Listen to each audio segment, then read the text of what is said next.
thing I do in the morning usually is have a quiet time, which is Bible study and prayer typically. Unfortunately, it's sometimes rushed and not as long as I would like, but that's how I start nearly every single day. And then usually work out, which for me is typically a run or weights or something. But I work out on a very regular basis. And then I will try and see the kids off in the morning. One of the great things about sort of having your own company is that, you can set your own schedule a little bit. And It's important for me to sort of, see them off in the morning. So I'll do that. Get into the office usually around 9:30. So actually not super early.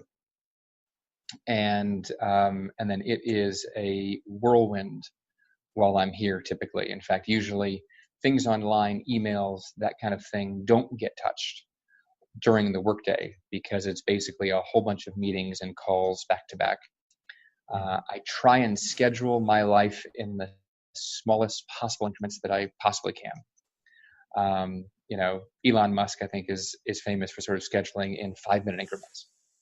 I'm not that bad. I don't have the the intellect of Elon Musk, but I do try to be very, very efficient, sort of 15-minute type increments. And so it'll be a dozen or 20, 30 calls and meetings and that kind of thing. I do try and find during the day little pockets of time when I can have heads down time to work on projects and that kind of thing.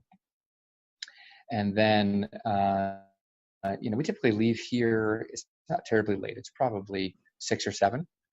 Go home, dinner with the family, and some kid and family time, and then put them down, and then I'm back on usually until probably 11 or 12, and that's usually emails, heads down time. Even as a founder and CEO, I mean, you often owe other people deliverables. Sure. There's decks and spreadsheets and documents that I've got to produce, along with everyone else. And so I usually get to those things sort of in the late evenings, and then head to bed and do it all over again. So it's a very tiring lifestyle, but it's also it's energizing because you're doing something that you believe in. Sure. Excellent. So in winding up, I have a question that is kind of a trivia question. And if you could tell me something about you that most people don't know. That's a good question. Okay. When I was young, I had a very bad stuttering problem, which is funny because then I became a trial lawyer and I do a lot of public speaking and stuff now. But when I was probably 4th grade, 5th grade, had a terrible stuttering problem actually, and had speech therapy for it and all of that. It will still come out every once in a while. You'll sort of catch it, not that often usually, but that's likely something that people don't know. Oh, very interesting. Very interesting. Well, Mark, I appreciate you taking time out of your schedule, your busy schedule running the company there, and spend some time with the listeners here and just explaining, what your world looks like and the things that you're doing, building your legacy and building a company that helps build further legacies, radiating from there. So I just appreciate you taking time out today to do that, and everything that you're doing for the community as well. No, thank you very much, James. It's my pleasure, and I really wish you and your listeners the very best. Veterans make special entrepreneurs, and I would encourage any veteran out there who is toying with the idea of entrepreneurship to pursue that. We only have 70, 80, 90 years on this earth if we're lucky. We have a responsibility to take the gifts that we've been given and use those for the benefit of others. And I think veterans uniquely are qualified, given the fact that they live here in America, and given the fact that they've had unique sort of training and insight and grit. They're uniquely qualified to become entrepreneurs and create businesses. And so I would encourage everyone listening to your show to do so, because life is short, and we can all find a way to both do good and do well. It's tough to find, but you can do it.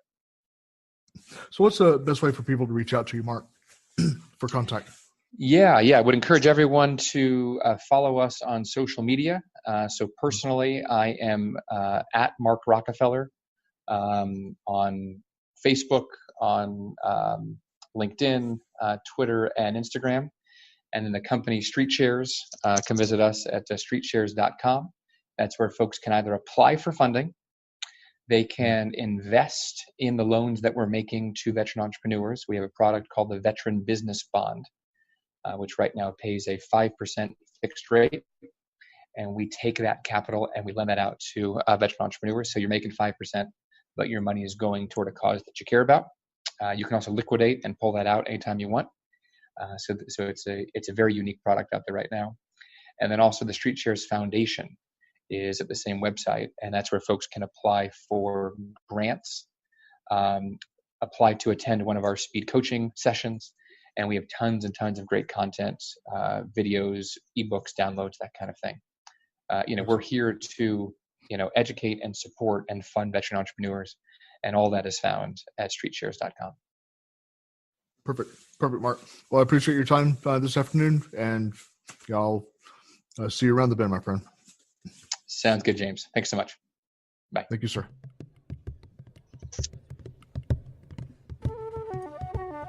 You've been listening to Legacy Cast. Thank you for joining us today, and be sure to come back next time as we speak with more top influencers, industry experts, and business owners from around the world.